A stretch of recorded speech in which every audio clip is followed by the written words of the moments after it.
Sidang Dewan yang kami hormati, sesuai dengan hasil keputusan rapat konsultasi pengganti rapat Badan Musyawarah DPR RI antara pimpinan DPR dan pimpinan fraksi-fraksi tanggal 26 Mei 2025, acara rapat paripurna hari ini adalah: 1. Pemandangan umum fraksi-fraksi atas rancangan undang-undang tentang APBN tahun anggaran 2026. 2. Penetapan keanggotaan fraksi-fraksi pada alat kelengkapan DPR RI tahun sidang 2025-2026. Sekarang kami ingin menanyakan kepada sidang Dewan yang terhormat, apakah acara rapat tersebut dapat disetujui? Terima kasih. Sidang Dewan yang kami hormati, perlu kami beritahukan bahwa pimpinan Dewan telah menerima surat-surat dari Presiden RI, yaitu R42-Pres-07-2025 tanggal 30 Juli 2025, R43-Pres-07-2025 tanggal 30 Juli 2025, dan R49-Pres-08-2025 tanggal 15 Agustus 2025. Hal rancangan undang-undang tentang anggaran pendapatan dan belanja negara tahun anggaran 2026.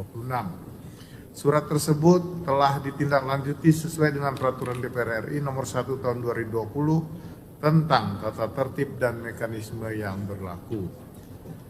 Yang terhormat para anggota Dewan, hadirin yang kami muliakan, sebelum memasuki acara pertama rapat paripurna hari ini, kami minta kepada Menteri Keuangan Republik Indonesia, Menteri Perencanaan Pembangunan Nasional, Kepala Bappenas Republik Indonesia, jajaran Kementerian Hukum Republik Indonesia untuk memasuki ruang sidang, dan kepada para anggota Dewan agar tetap di tempatnya masing-masing untuk mengikuti acara selanjutnya. Dengan ini rapat kami skors.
Skors kami cabut, rapat paripurna Dewan kita lanjutkan.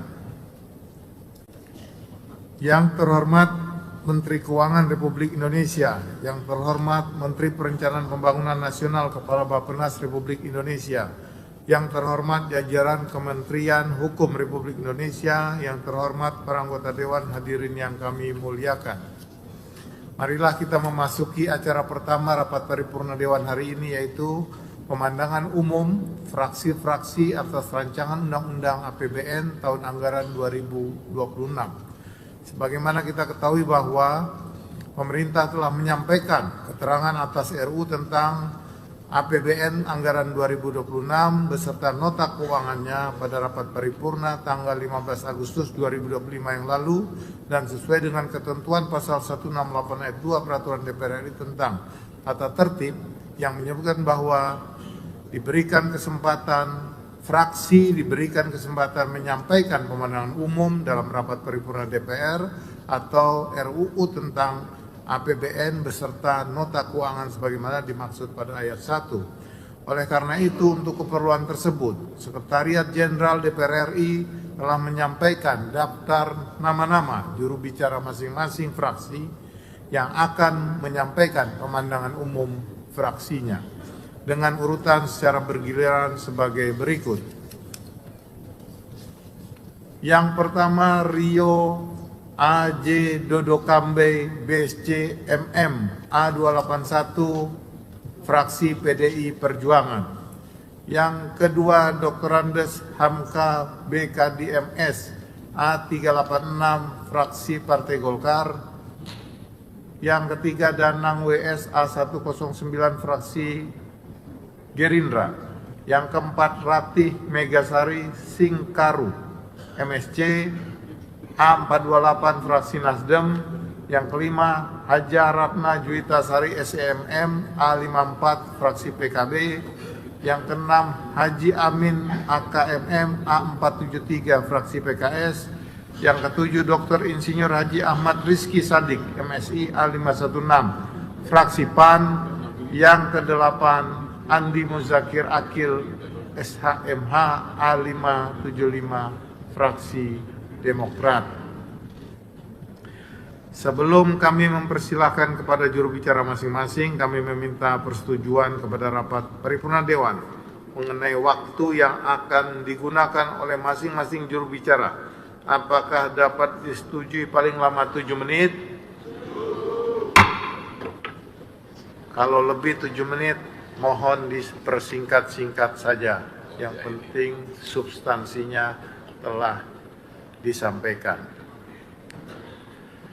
Terima kasih. Sidang Dewan yang terhormat, untuk mempersingkat waktu juru bicara kita mulai dari fraksi PDI Perjuangan dan terakhir dari fraksi Partai Demokrat.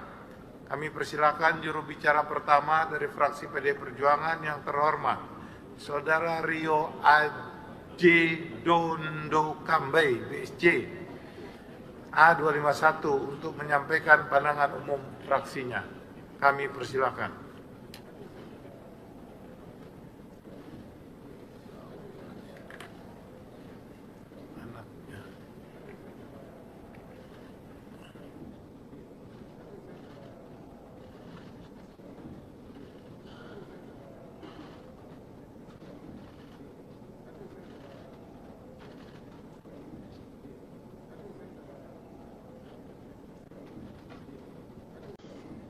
Menanggapi RUU APBN dan nota keuangan yang telah disampaikan oleh Bapak Presiden Republik Indonesia,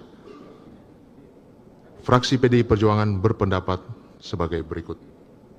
1. APBN sebagaimana amanat konstitusi adalah wujud pengelolaan keuangan negara untuk sebesar-besarnya bagi kemakmuran rakyat.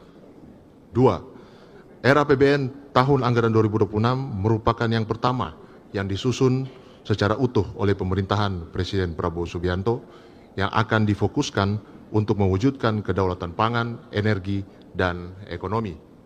3. Pemerintah hendaknya dapat menjelaskan lebih lanjut rencana transformasi yang akan dilaksanakan dan tahapannya sehingga akan terlihat dalam perubahan struktur ekonomi dan sosial, ekosistem birokrasi dan kemandirian rakyat. 4. Dalam asumsi dasar ekonomi makro, pemerintah menetapkan pertumbuhan ekonomi 5,4% dan inflasi 2,5%. Pemerintah perlu menjelaskan sumber pertumbuhan yang memberi nilai tambah dan dampaknya terhadap peningkatan penghasilan rakyat. 5. Pemerintah bersama dengan otoritas moneter agar menjaga stabilitas nilai tukar rupiah agar tidak berdampak pada perlebaran defisit APBN. 6. Pemerintah harus menjabarkan sumber-sumber tambahan penerimaan pajak pada tahun 2026. 7. Belanja perpajakan pemerintah harus disertai dengan penjelasan dampak yang terukur bagi perekonomian Indonesia dan penerimaan negara yang berkelanjutan. 8. Pemerintah agar terus mengoptimalkan PNBP. 9. PNBP dan pendapatan BLUKL yang berkaitan dengan pelayanan umum harus mengutamakan pelayanan yang memudahkan rakyat untuk mendapat akses dan bukan mengutamakan tarif pelayanan. 10. Pemerintah harus menyampaikan kontribusi dan antara bagi perekonomian Indonesia di tahun 2026. 11. Pemerintah melakukan perubahan struktur belanja negara yang sangat signifikan di tahun 2026. Maka dari itu pemerintah harus dapat menyediakan skema pengalokasian program pembangunan di daerah yang merata di seluruh wilayah. 12. Pemerintah telah menetapkan 10 bidang prioritas. Maka dari itu implementasi bidang prioritas tersebut harus disertai dengan indikator kinerja yang terukur sehingga transformasi ekonomi dan sosial sungguh-sungguh terjadi. 13. Alokasi anggaran pendidikan sebesar 757,8 triliun rupiah atau 20% dari belanja negara. Pemerintah dalam pelaksanaannya harus menempatkan alokasi anggaran pendidikan pada pos yang dapat direncanakan dan direalisasikan anggaran program dan kegiatannya untuk kepentingan pendidikan bagi rakyat. 14. Kebijakan yang mengarahkan APBN 2026 untuk menciptakan pembangunan yang berkeadilan bagi seluruh wilayah tanah air. Kebijakan ini harus disertai dengan data alokasi program di setiap kabupaten dan kota. 15. Pelaksanaan kebijakan anggaran untuk perlindungan sosial dan subsidi harus disertai dengan pelaksanaan yang menjamin ketepatan sasaran penerima manfaat. 16. Pemerintah perlu memperbaharui data kemiskinan seiring dengan perubahan angka purchasing power parity. 17. Pemerintah perlu lebih fokus untuk meningkatkan daya beli masyarakat rumah tangga. 18. Pemerintah menetapkan jumlah sasaran masyarakat yang akan menjalankan graduasi kemiskinan dan pemberdayaan masyarakat.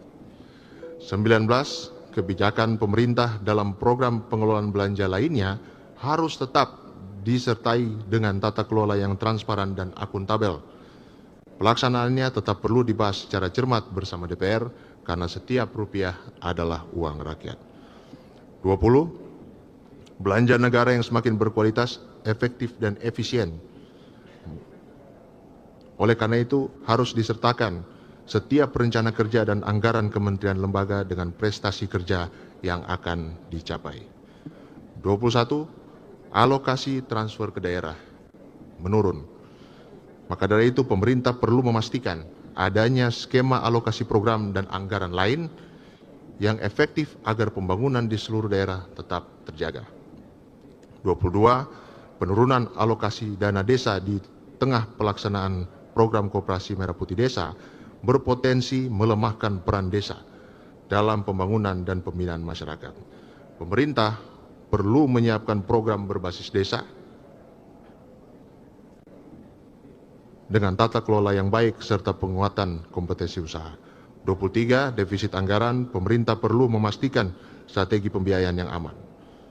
24. Investasi dengan alokasi anggaran mencapai 203 triliun. Pemerintah dalam melaksanakan investasi harus ada tolak ukur yang bisa diukur. 25. Program FLPP sebagaimana dengan Undang-Undang Nomor 1 Tahun 2011 mewajibkan kontribusi pengembang untuk menyediakan rumah bagi masyarakat berpenghasilan rendah. Terakhir, 26. Sasaran pembangunan nasional yang ditetapkan untuk tahun 2026 harus disertakan dengan penjelasan kementerian lembaga yang APBN 2026 memiliki arti penting sebagai pondasi kokoh bagi visi besar mengakselerasi pertumbuhan ekonomi menuju Indonesia Emas 2045. Dari sisi domestik, APBN 2026 masih menghadapi beberapa tantangan utama, antara lain proporsi kelas menengah yang cenderung menurun, prevalensi stunting yang masih relatif tinggi, serta kontribusi industri manufaktur yang melandai dari tahun ke tahun. APBN 2026 merupakan kunci untuk menjawab tantangan-tantangan domestik tersebut guna mencapai trajektori pertumbuhan ekonomi menuju 8% pada 2029. Dari sisi eksternal, APBN 2026 menghadapi tantangan yang bersumber dari dinamika perekonomian dan geopolitik global. Fraksi Partai Golkar sependapat dengan pandangan Presiden Prabowo bahwa tatanan ekonomi global saat ini tengah berubah menuju landscape yang lebih multipolar dari sebelumnya yang cenderung unipolar dan didikte oleh suatu kutub kekuasaan.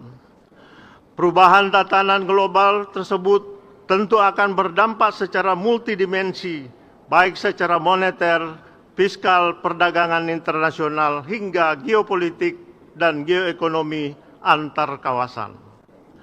Perubahan-perubahan besar yang sedang terjadi di tatanan global tersebut menuntut APBN 2026 agar disusun secara lebih adaptif, cermat, dan antisipatif dalam menentukan asumsi makro maupun prioritas belanja negara. Namun di sisi lain, fraksi Partai Golkar memandang ketidakpastian ekonomi global saat ini merupakan momentum bagi Indonesia untuk memperkuat fundamental ekonomi dan ketahanan nasional agar dapat tumbuh lebih tinggi lagi. Pimpinan sidang dan hadirin sekalian yang kami hormati, memperhatikan faktor internal maupun eksternal tersebut, fraksi Partai Golkar menilai bahwa tema era APBN 2026 yaitu kedaulatan pangan, energi, dan ekonomi sangat relevan dengan menjawab tantangan pembangunan ke depan. Kedaulatan di tiga bidang utama tersebut bukan hanya berkaitan dengan stabilitas jangka pendek, melainkan juga fondasi ketahanan nasional yang berkelanjutan. Fraksi Partai Golkar memandang bahwa penguatan ketahanan pangan akan melindungi daya beli masyarakat dan mendukung inklusi sosial. Kedaulatan energi akan memastikan keberlanjutan transformasi industri dan menjaga neraca transaksi yang berjalan.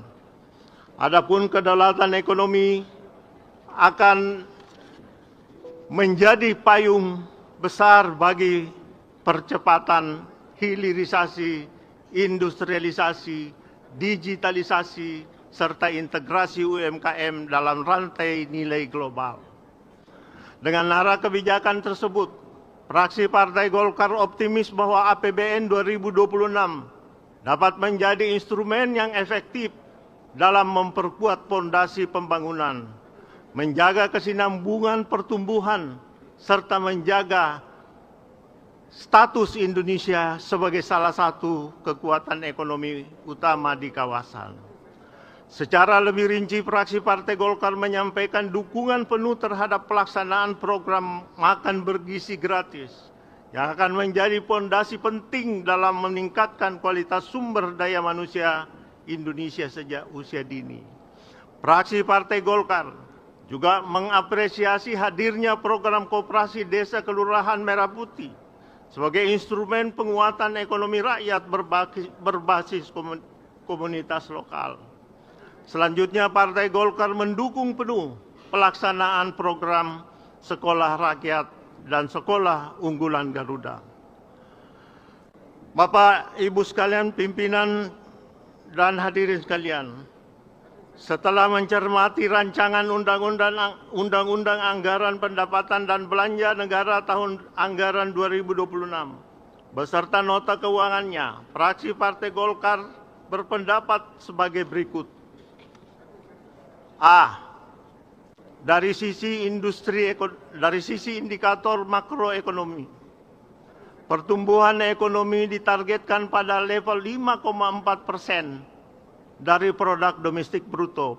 Fraksi Partai Golkar menilai target tersebut tergolong optimis untuk dicapai meskipun pemerintah telah berhasil meningkatkan kinerja pertumbuhan ekonomi mencapai 5,12% pada triwulan kedua 2025. Meski demikian, fraksi Partai Golkar meminta pemerintah untuk memperkuat sektor pengungkit pertumbuhan seperti hilirisasi, industrialisasi, pariwisata, serta penguatan sektor UMKM, serta pertumbuhan yang dihasilkan yang berdiri di atas fondasi yang kokoh dan berkualitas.